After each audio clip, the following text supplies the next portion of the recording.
Tonight's topic is the good, the bad, and the ugly of social media.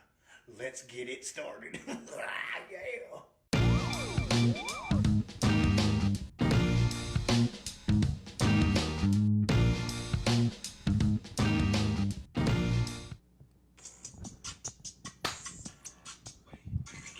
What is up with that? I think he's having a seizure, Bob. You might need to intervene there. You okay, Shane? Oh, that's horrible. that? I don't even know. I'm learning the Renegade. The Renegade. I had a Jeep Renegade. Dude, no, I'm learning the 78. dance, man. Yeah. I That's, gotta you call that stay hip with dancing? 3 or 4? That is not it. dancing. I got to stay hip with it. Oh, What is that's- that? Is that TikTok? That's TikTok, man. It's TikTok, My baby. goodness, that's disturbing. I thought you got rid of TikTok because it was I such really- a time waster for you. I really did. I had to switch over to TikToks because I was spending. Well, yeah, after that move, that was That's that was, how you do it. Yeah, that's well, what you check. I could see why. Yeah, well, TikToks might yeah, be I in order. had to get off there because it was about a 3.5-hour day I had one time on TikTok and Learning that dance? no, Oh. that's Being that's- on it. Yeah, I being just on I it. just got introduced to it from my daughter who came home from Honduras. Yeah. And they've been playing them like crazy. It's the. Have you seen the hot- Switch? Yes. You know, Seen she the wants to do Switch. the Switch. We haven't done it yet, but we're going to get to it, Allie. I promise. go. All right.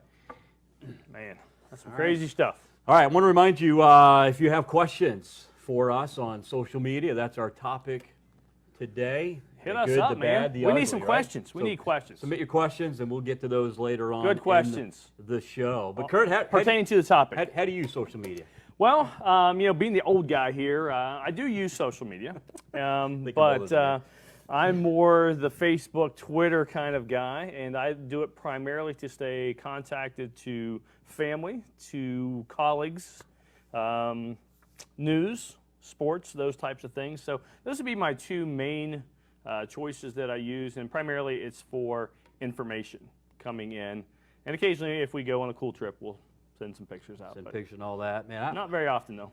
I don't use social media a whole lot. Again, if, like you, I might use it for information or stay connected with family and all that. But you know, all the selfies and posting on Snapchat. In fact, I just started a Snapchat account yesterday, just to figure out how to do it. And Allie was helping me figure that out. And one of Robbie's classmates, who's a 9th grader, requested to be my friend. I don't even know if that's what you do in Snapchat, but so I accepted it. And then he sent me like this picture, and it's like just this part of his face. You know, like I'm like, what's the point? I don't know. Brett used to do that. Our kids, actually, a lot of kids do that. Take a picture. I see the ceiling and side of their face. Yeah. I'm not sure if they have poor camera skills. I'm not sure what's up with the half the face picture or quarter of the So face I haven't figured picture. that out. No. I use Instagram and Facebook primarily for business. Okay. But also, I started my original Instagram account to just put nothing but scare videos on there, of scaring my kids and other people's kids. Oh, I've seen that. I think, yeah. yeah, I think I've it's seen so those. funny. That's the best thing is just to pretty much embarrass your own children on the social medias. Like are you stalking anybody? Ever looking to see what's going on with somebody or? Oh, anytime I hire somebody, let's throw that out there. You're going to come work for me. I am absolutely going to look and see what you do on a daily basis. So what are you looking for? I'm looking to see if they're a good representation of fresh rags. Same thing with, honestly, even when you're looking at leadership for the church, it's a good thing to kind of jump on and do some research. People post who they are on Facebook or who they want to be a lot of times, and so you want to have a good representation of your business, of your family, of your So if you came across some posts that you're looking at for a potential person you're going to hire, and they have on here, I found this on social media. Here we go. This is from Eric. Am I the only person who thinks Dwayne Johnson looks like The Rock? Wow, Ooh, that kid's just dumb. So they're probably not going to be working for you. Yeah, I mean, I hope not. These are just funny. I don't. There's so many of them. You know, the 4th of July, is it on the 16th or the 15th? Nini is asking. And so Jaden replies, I think the 15th. Definitely not paying attention in social studies class. Crazy. Problem. And if you've been following the sports world, like I have with Well, it's been it's The tough loss right of now. Tom Not a lot of Brady. sports home going right on. now. Yeah, I know, but still, Shane's you on gotta par with stop. us right now. Yeah. Yeah, I know but it's sports. on it, okay. because So I if you don't talk know. about social media, I'm on it to find out about. Right. We want to know. For me, New England Patriots, the Bruins, the Red Sox, the Celtics. Poor Of course, baby. I had to wear the Bruins for you. But here's Mel. I'm so lost. Isn't NFL just for the U.S.? How does New England have a team?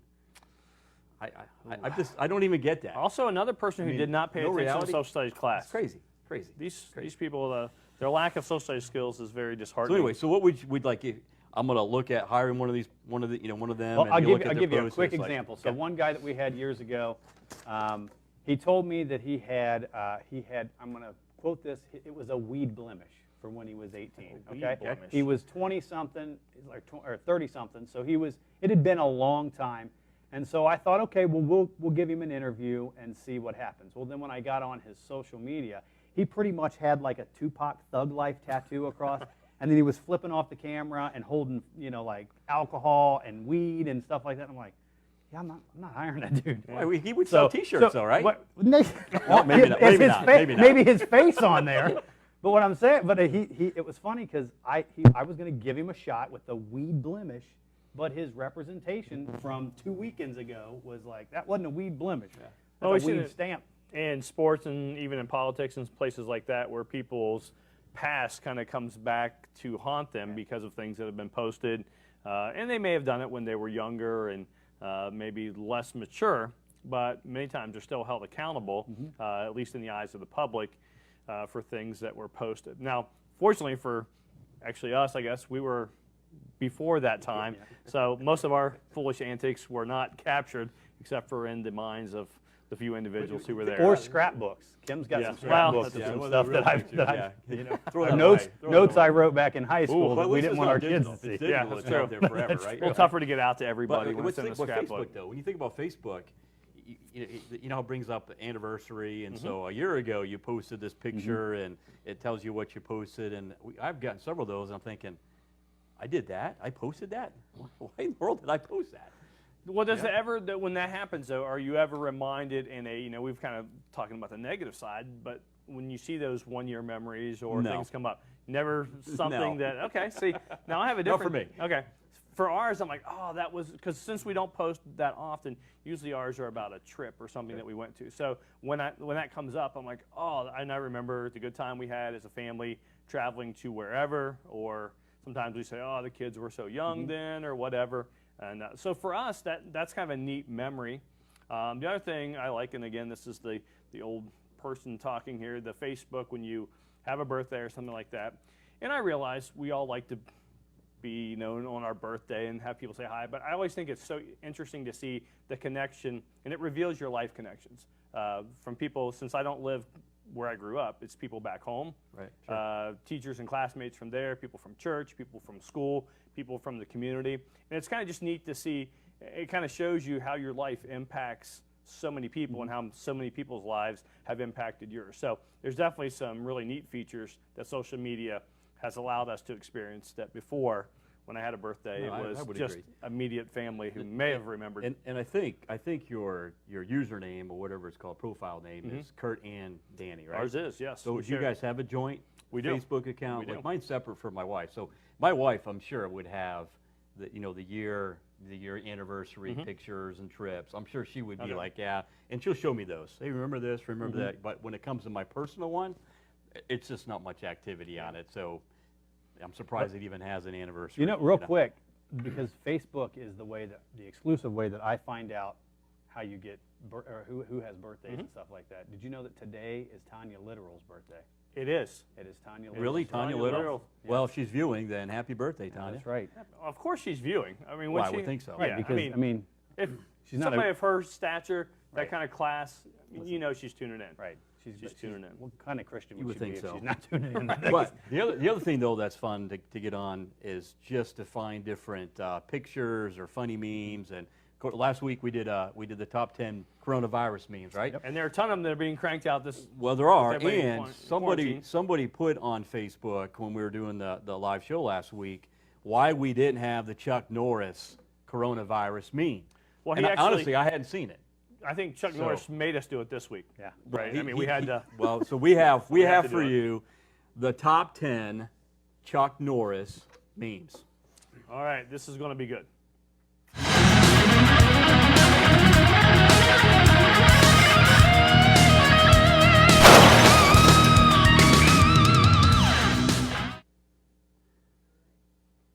Oh, can you believe it? Good job. There you go. All there right. you go. Get started. We're tech Get savvy. started on what? I don't want to do that now. What are you talking about? I already had it pulled up. Oh, wow. This was all ready to go. There it is. There we go. See? There we There we go. go. All That's right. us. We're That's there. us. We're Here we there. go. That's us. We're there. Right there. All right, top 10. Here we go. At number 10, once dug a hole with a spoon, also known as the Grand Grand Canyon. Canyon. Oh, All good right. job. You ever been to the Grand Canyon? Nope. I How about- have, you? yes. I have too. Well, on one of our trips, we probably posted some pictures looking back on our Facebook. Well, that's a good point. You'll see it. All right, number 9. When Google has a question, they Norris it. Oh, absolutely. He's got all the answers. People still use Google? Yeah. All right, number 8. I killed an army of 5,000 with 2 shots, and the first shot was a warning. I like that. You remember the old Very efficient. Missing in Action movies when he first came on the scene? Yes. You remember those? Yeah, I do. I don't know, Shane. You might not have been alive yet. remember. You remember those That too? was early 80s, All right. late 80s, right? So you were You were young. You were still in I was diapers, young. probably. You were in diapers? All right. There you go. When I slice onions, onions cry. but- Oh, man, we need to have him over then, slice some onions. All right, number 6. Stuff. Winds Connect 4, just 3 moves. It's pretty impressive right there. All right, number 5. Chuck Norris plays soccer with a bowling ball. That would Dude, be that is Oh, tough. that would be awesome to see. So, I bet that ball breaks too. I wonder what they would do with Probably so. Ronaldo, Messi. All right, number 4. Chuck Norris is the reason Waldo is hiding. oh, Have you I seen the was new? wondering- Have you seen the new new one. Waldo? The new Waldo, much easier to find. Much easier to the find social in this. distancing Yep. one. Yeah, he's quite easy. All right, number 3. When Chuck Norris left for college, he told his father, "You're the man of the house now." Dude, look at all that chest hair. That is Wow. amazing. All right. All right, ghosts sit around the campfire and tell Chuck Norris stories. I like that one. That's pretty All right, right. and number 1. And at number 1, this is a picture from the famous Dodgeball movie. Chuck Norris tested positive for corona. They had to quarantine the virus. Oh, there, good. there's All a right. Chuck Norris. Maybe that's how we'll There it is. survive this whole virus thing. Oh, that's crazy. So, So they're your top 10 Chuck Norris memes. Glad that we could do that. But as we get into our talk about the good, the bad, the ugly when it comes to social media, I think we're all aware that, as we kind of already alluded to, that what you post is something that is out there for everybody to read. For instance, Keisha, she posted at one point on, this was on April the 5th of 2015 at 2:03 p.m. So it's even Cool. documented, right? Here it is. I can't believe it's been 2015 years since Jesus discovered America. once You believe again, that? a social studies Social issue. studies, yeah, social study I've teach. got a It's lot going to of drive you teaching to crazy. do. I'm going to have to you jump crazy. online and teach those. Now this people as one well though, as I the think others. this one might take it. And then we got to talk serious about We social gotta media, get right? it. This is from Zoe. Can't believe Mark Zuckerberg offered to buy Snapchat for $3 billion. He could just download the app from the Apple Store. Had he only been thinking. You know what? I wish he had thought of that. Think he But will? hey, you know what, Seems Zoe? like he should be maybe a bright guy. Should have figured that out. maybe right? he should have asked you, Zoe, how to do Some of that. these people need to be Pretty weeded crazy. out. Hey, Anyway, don't I got forget, more of if a you have business. questions, though, fire those questions in at us. We need all kinds of questions. We're going to start talking kind of the more serious side of things. And I thought we'd start off with a little historical perspective. That's exactly what you want, right? Old guys talking about social media, but we're here to give you a little bit of insight. And since we've struggled, so many people are struggling with social studies, maybe we can help out a little here. We're talking about a little bit of the history of social media, and the interesting thing about it is it's a very recent phenomenon. Now, if you're in your mid-20s, you say, yeah, it's been around for a while, but for those of us who are a little bit older, we've lived most of our life without it. So it's relatively But thankfully, new. Al Gore invented the internet. So Well, now that's we true, have it. and- so we're good now. And right? that's what we're going to use here to look. So Right. just a couple things here. And around 1980, first bulletin board system, one of the earliest forms of social media, was released, and it was starting to be popular. When we were in college, I will say this, at Cedarville, and when it was college at the time, they had their first intranet. So you could actually connect some things on campus, not the internet, but kind of predates that. But hasn't Cedarville always been kind of right up there with technology? They generally are. mean, they generally are, right, as a They college? have it was a cybersecurity Which is program. now. impressive So, for Christian college. Yeah, in a smaller school Yeah. at the time. A couple other things. Yahoo Messenger, 1999. That was kind of a new thing as well. Now this one is one I did not remember. In 2002, Friendster launched. I was not familiar with that one, but really popular in Asia and Pacific Islands, and some other things. Skype comes around in 2003. Facebook 2004. Man, it's been that long. Yeah. 16 years. Remember when Facebook come out and everybody was still trying to figure out if they were going to jump from MySpace to Facebook? Well, and it's Oh, one I I remember missed, that, MySpace. missed there. In 2003, MySpace Yeah, came out. One of MySpace. the kind of early. That was when? Hey, I had a 2003. MySpace. So that was only a year I remember before. that. I had a MySpace. Yeah, we had I a was MySpace. logging for the youth group. I remember We that had a now. MySpace because I thought it was so much Remember- easier to share information. We used to and- pull things and put it in the Yep. blast bulletin on Wednesday nights and We then did. reference those. You remember that? We I'm pointing did. to Danielle, who's in the back over here. So a couple other Such things. an old man. Twitter. I had FaceSpace. I had my book. Twitter in 2006. Tumblr in 2007. Oh, Tumblr. That's gone. A couple others. Pinterest. Pinterest. Still Pinterest? around. Pinterest. 2010. That's it's for still basic around. white ladies. Oh, is that what it is? All I know is when I I don't start know what looking to say for about that. school stuff and it goes to Pinterest, I hurry up and get out of there because But that's it's, nothing but I it's so want. hard to like copy yeah. and, Yeah, it's and nuts. get stuff You, from no, it. but So I there's don't not work a on it. single household in America that has gotten a Betty Crocker book and got a recipe off of it in the past 10 years. It all comes from Pinterest. So. It's all on Pinterest now. All right. So a couple other things. Instagram in 2010, Yeah. Snapchat 2011. Better known as Snappy Chat, though. Absolutely. Yeah, and if my nephew Bradford from New Hampshire is viewing, who said he would be viewing tonight, Of course he is. He's, it's Snappy Chat. He knows what's up. 2015, Instagram launches their own version of Stories. You guys might be more familiar with that. 2016, in China, TikTok Woo! gets launched in China. There we go. That's how they're tracking knowing what we're doing. Here. We're just feeding them our information. And in 2019, TikTok hit 1 billion global downloads, Wow. making it the most downloaded mobile app of 2018-2019. And All we got to show It's all for at it the is the beginning. Renegade dance. a very important. Corona. So there's a real brief history of kind of a rundown of things, and we kind of lived through most of those and kind of have adapted.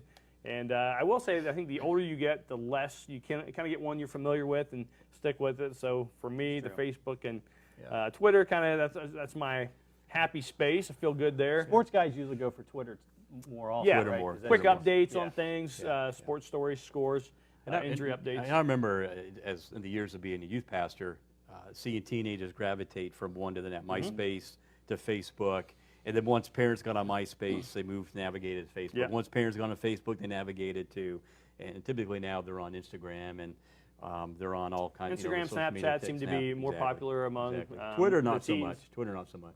So, yeah, I think a few more high school and college age might use that, but there are also some of the others that we've talked about. But people are social animals. You know, they like to be connected, and obviously we're at a time now where we can't be physically close to one another. We can't have services and stuff like that, but this technology allows us to stay connected. We're getting, I was going to Let's say, say you had something you've got. about the I've got a few numbers, numbers. of just how many people are. You've got 3.5 billion people are on social media. That's 3.5 billion people. That's more people than come to our church. That's a lot more. Yeah, that's a lot. That's a lot more. I mean, we're close. Yeah. we're close. But Yeah, we're getting there. Facebook is actually the biggest with 68% of that. Good for us old folks. And We're helping and out. How many? What's the percentage of millennials that you think are on social media? Oh, social media percentage? Yeah. I would say 87%. I'm going to go with 89.2. 90.4. 90.4. That's close. Hey, look That's at that. close. We're pretty good. Oh, what no, about we can't. what There you about go. Gen, what Come about on. Gen X? Pay attention. Generation X, they're like 82%. No, 84.3. 77.5. 77, Well, Lord. After that was before this whole coronavirus thing. What about the OK boomers? Okay, Ooh. boomers. Um, Probably 56%. 42. 48.2%. All right, we're right in the right. middle. So We're helping yeah. out. So how many hours do you think a day that people spend on social media on average? On Ooh, average, ooh. I would say 5. I'm going to go maybe with 6. about 13. No. Three. On social media? Only Oh my 3? goodness. Yeah. They're obviously Yeah, not well, talking to Is kids. that not, I don't that think doesn't you're count counting Netflix. You're not counting Netflix. You're not okay. counting Okay. YouTube. You're counting. Okay. So yeah. Just the social media. We're Okay, not I just can talking maybe about see that. screen time. We're actually talking Yeah, I about guess social, maybe more Okay, than social all right, media. all right. So I mean, you've out got a lot of that.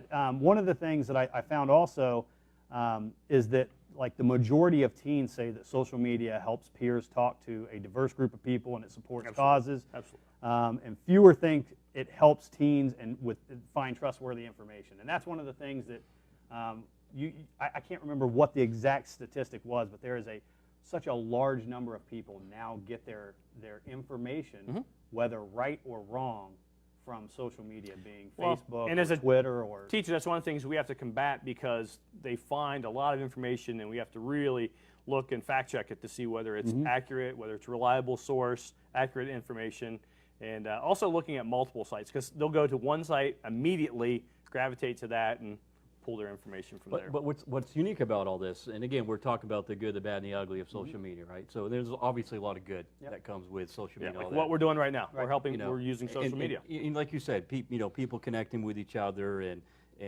being able to communicate with people that are really across the world, right? Different countries and all that. But what's interesting though is in Psychology Today, Addicted to Social Media, Mark Griffiths, PhD, and then he had another doctor, Dr. Cuss, that did this study together.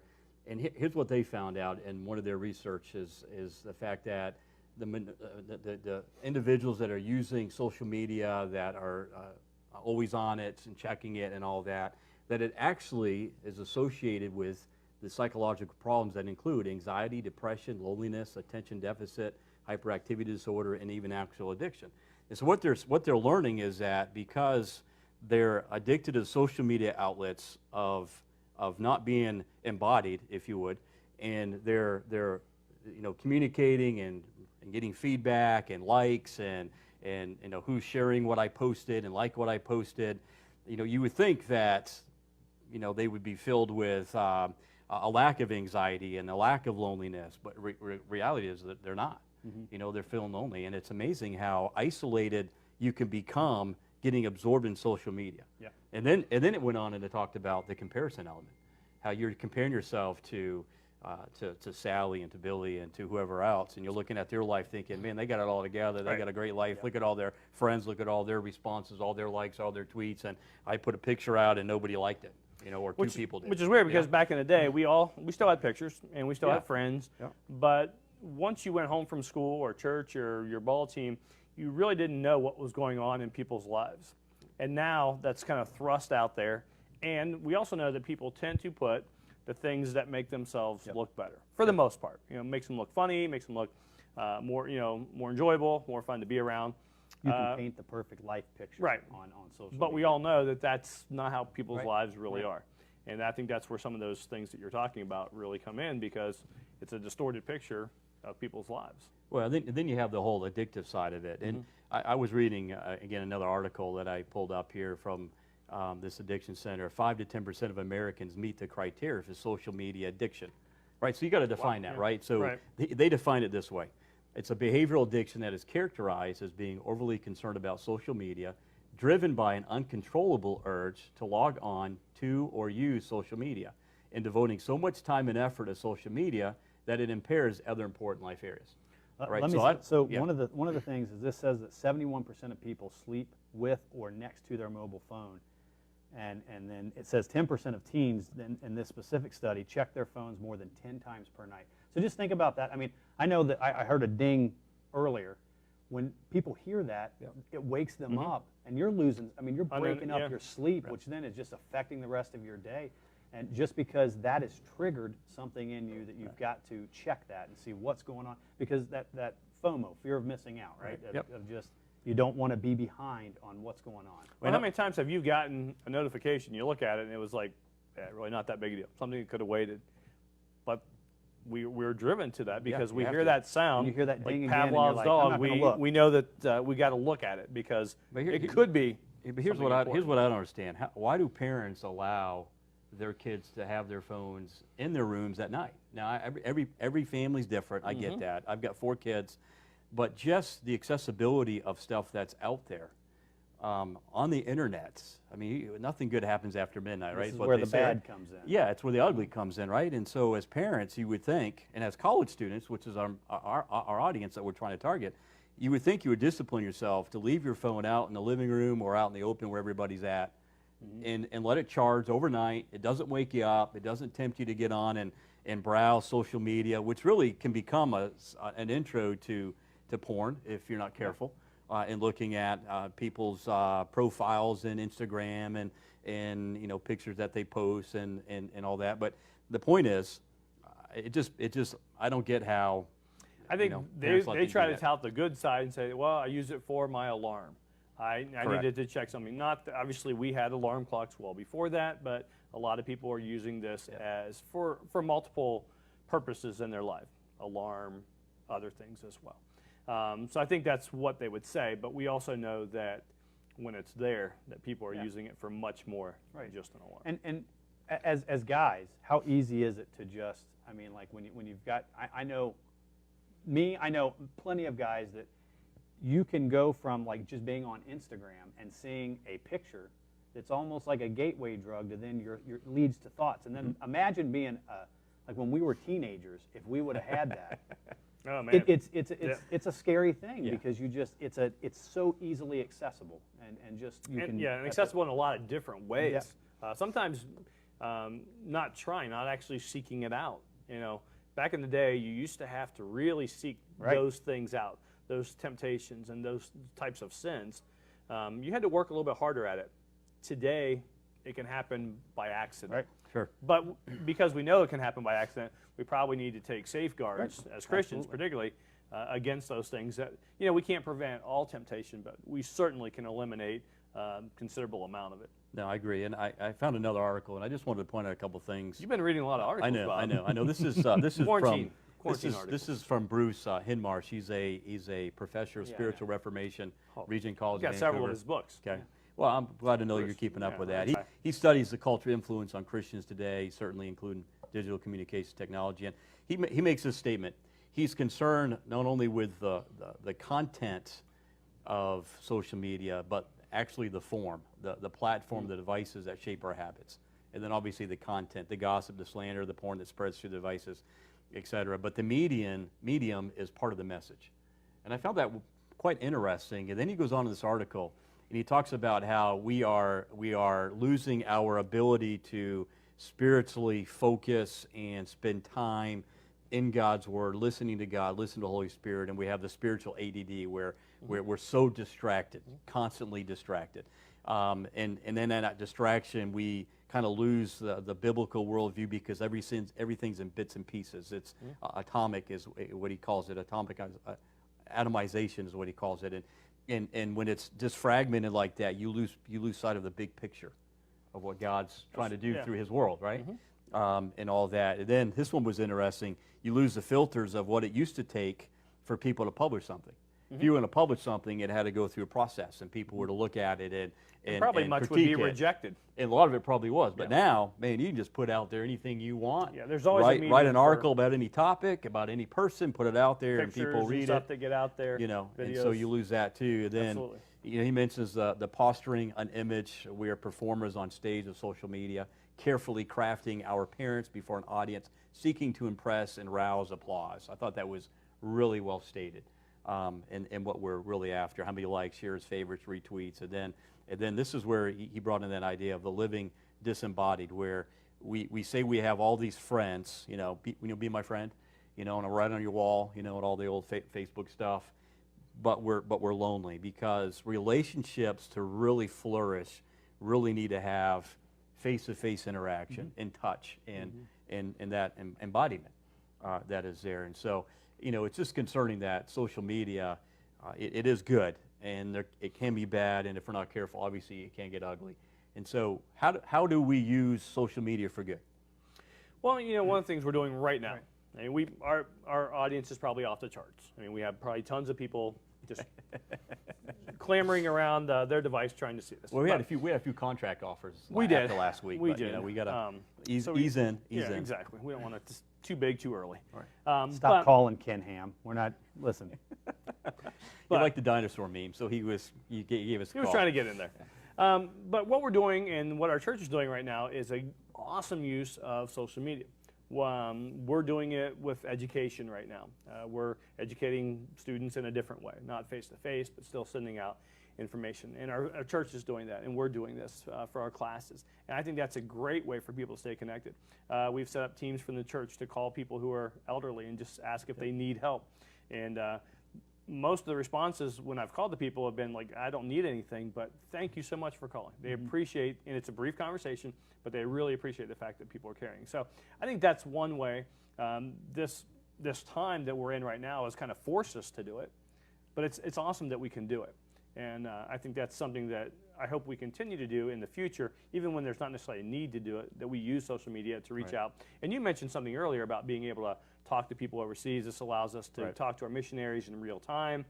You were able to talk to your daughter. We were able to, kind of we can include people who aren't physically here to keep them still in the loop and feel connected. So I think that's a great use of technology. All right, it's good. You want to add anything to that? I was just gonna, it's also, I mean, for us to be able to, it's a great use for us to be able to reach people with the gospel through, I mean, like, I know Ruth Ann Webb from our church is a great example, and I know my wife does it too, but and other people's wives, but we'll have a Bible study that they'll be doing and post that on a fairly regular basis. So you get friends and family that may have not been raised in church or have no clue about anything about going to church that are seeing and reading Scripture and reading God's Word via a Facebook page. So that's pretty awesome to be able to see that you can reach people broadly just with a post. But at the same time, you can you can cause a lot of damage with one post too. Which goes back to where your heart, right? Where your heart's at, your motive, and why you're using it, and how you use it. When we were kids, it wouldn't have been social media. It would have been other means of technology back. The preachers back in the day, TV and the radio, and now we got to throw in the social media. But it all goes back to making wise decisions, right decisions, and using it, like you said, as a platform for the gospel. My daughter was on Instagram, and there's an Instagram celebrity, if you would, and this young kid who's got a lot of followers as a believer. He went ahead and stepped up and made his faith known and actually started an Instagram Bible study group, and the large platform that he had allowed him to do that and just to finally share his faith out on Instagram, which I thought was pretty awesome. My daughter tuned in and listened to Bible study and said, Dad, he was solid, he was biblical, and it was right on. And it was cool to see that. And there are definitely people hearing the gospel in places and in means that they would not have heard it before because of people using technology. I was going to say also, Kim has had people that she's followed, but also she's been sometimes a little let down by, you'll see also the other side of, they're not necessarily what we would perceive a Christian to act like. So they expose some of that I guess their personal life, and you kind of see, well, maybe it kind of sometimes can almost throw you off because you've really got to be have a I guess a put together persona on there, because you get one slip and you can really hurt. And I think that's where, as Christians, we need to have what's our guiding principles. I think it's what it's been all along. Philippians 4:8. It goes through just a list of criteria. Is it true? Is it honest? Is it praiseworthy? All those types of things. Yep. And before we make posts, before we do things, I think those are really great points to consider. Does this represent my Savior? The stuff that I'm doing. Obviously, when people are putting stuff about their family, it's pretty neutral, right? But when we do that, we understand, just like we view others, they're viewing us. And are we using that platform to point people to Him through our lives? Obviously, we're all human and we'll make mistakes as well, but it's a great platform to reach a lot of people. And I think we have to be cognizant of that fact that this is impacting a lot of people, and people are going to look at it and they're going to form a judgment about what's important in our lives. Well, and I think that brings me to two words that I thought of as you guys were talking, and for our audience. One is reputation. You got to think about your reputation and who you want to present yourself as. And if you're going to claim the name of Christ, then let that be seen in the way that you post and what you post and how you post and how you build up versus tear down, and how you speak kindly and not complain and use it as your place to throw mud at people and all that. And then more importantly, I think reputation and representation. You got to always remember who you're representing. And that goes not just as a believer, I represent my Savior, but as a dad, I represent my family. You represent your business if you're a Fresh Rag employee. I represent our church as an employee and all that. So to wrap it up, I have some questions that you can ask to see if you are using social media in everyday use in a right way, in a wise way. And I don't have time to go through the verses for each of these. I'm going to read several of them. You and can then do the we'll post research it. on your own. You can use technology. Yeah, and Look we'll at these post this. We verses. can even post this, Absolutely. all right? And it says, are you seeking to glorify God through social media? Kurt, you mentioned that, 1 Corinthians 10:13. Does social media lead you into sin? I think that's a good question for all of us to ask, right, in any issue of life, right? Does your speech build up or tear down? Do people see the light of Christ in you based on what you post? I like this one. Is social media your master? Man, is it really controlling you? Does your social media help you redeem the time? Or are you wasting time using social media? Does your social media help you renew your mind in God's truth? Do you use social media? This one's good. Do you use social media as a platform to complain? Philippians 2:14, do all things without grumbling and disputing or complaining. And I mean, I don't know how many times you see out on Facebook, people complaining about this and that and all the rest, whether it's religion, politics, things going on in the media, what have you. Do you use it for unprofitable arguments, and people just want to argue and all that? And then there's several more on here. We don't have time to go through all of them, but good questions to ask. We'll post it on Facebook underneath the video once we're done going live and all that. And I don't think we've had any questions from anybody because it's pretty straightforward. I mean, we Social just media. covered it so well, Well, that it's there the- could be it's no good. questions it's left the good, the unanswered. bad, and the ugly, right? Absolutely. And so we are the Average Bros, and that's Kurt. Hey, that's Shane over there. And that's Bob. And we'll see you next week, 7 o'clock on The Average Bros. Yeah, that's right.